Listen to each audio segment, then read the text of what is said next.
Përshëndetje të nderuar zonja dhe zotrim, përshëndetje të dashur miq. Ja ku po ritakojmë sërish me mua Tirona Lilin, pikërisht këtu në kanalin ton Rrëfime Jete, për të ndarë me ju një letër që është një letër shumë e dhimbshme. Është një letër para vdekjes.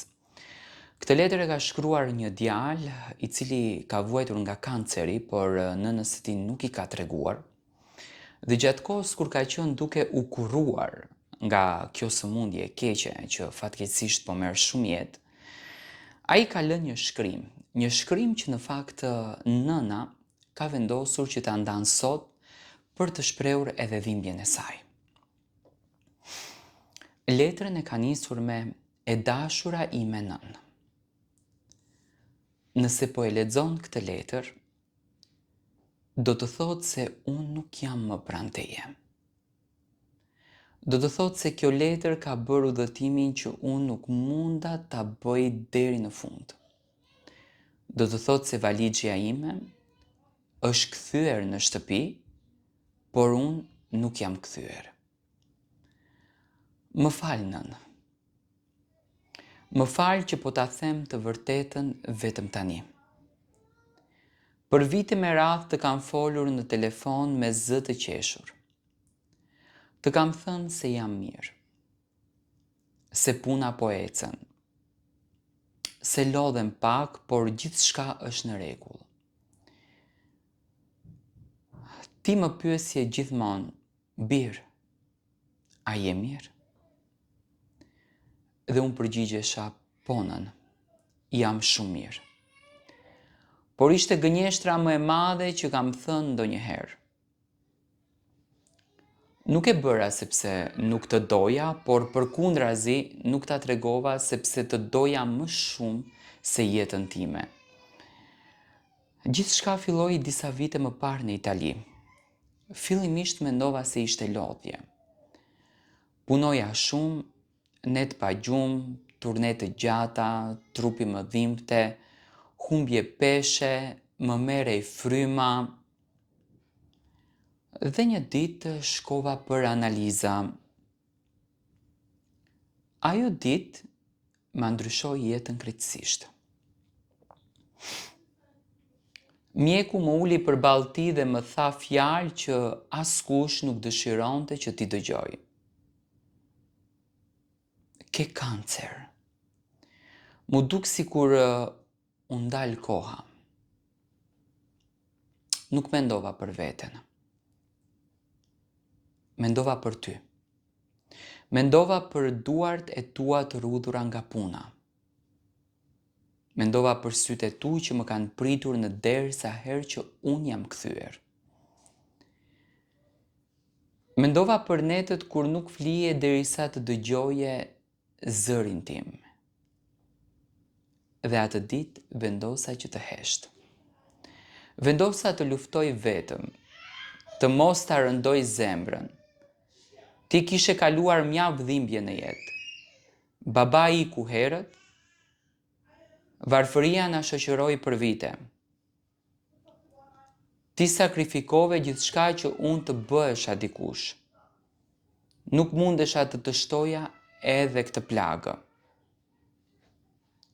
Prandaj kur më pyesje, Bir, pse je dobësuar, unë qeshja dhe thosha, kam bërë dietë. Kur më pyesje pse kollitesh, thosha, është grip. Kur më pyesje pse zëri yt duket i lodhur, thosha, kam punuar shumë. Por e vërteta ishte se po luftoja çdo ditë me vdekjen time. Shpesh dilja nga spitali dhe ulesha vetëm në një stol. Shikoja njerëzit që po kalonin, familje, fëmijë, nëna që mbanin djem të përdore. Dhe lotoja. Lotoja sepse më mungoje. Më mungonte shtëpia, më mungonte aroma e bukës që bëje. Më mungonte zëri yt kur më thërisje nga obori. Më mungonte gjithçka. Por nuk doja të kthehesha i sëmur. Doja të kthehesha fitimtar. Doja të të përqafoja dhe të të thosha, nën, unë ja dola. Fatkeqësisht nuk ja dola. Kanceri ishte më i fortë. Mjekët provuan gjithçka. Ilaçe, kimioterapi, trajtime, shpresa, lutje. Por dita ditës po e ndjeja se trupi im po dorëzohej. Dhe atëherë vendosa të shkruaj këtë letër, sepse kisha frikë se do të ikja pa të thënë ato që zemra ime i ka mbajtur për vite. Nën, mos qaj shumë për mua. E di që do të qash. E di që do të më kërkosh në çdo cep të shtëpisë. E di që do të shikosh telefonin duke pritur një telefonat që nuk do të vi më. Por të lutem mos e lër veten të shuhet. Jeto. Jeto dhe për mua. Dil në obor. Ujt lulet. Fol me fqinjët. Shko në varin tim dhe më trego lajmet e fshatit siç më tregoje gjithmonë. Unë do të dëgjoj. Ndoshta jo me vesh, por me shpirt. Kam një amanet, mos e fajso veten.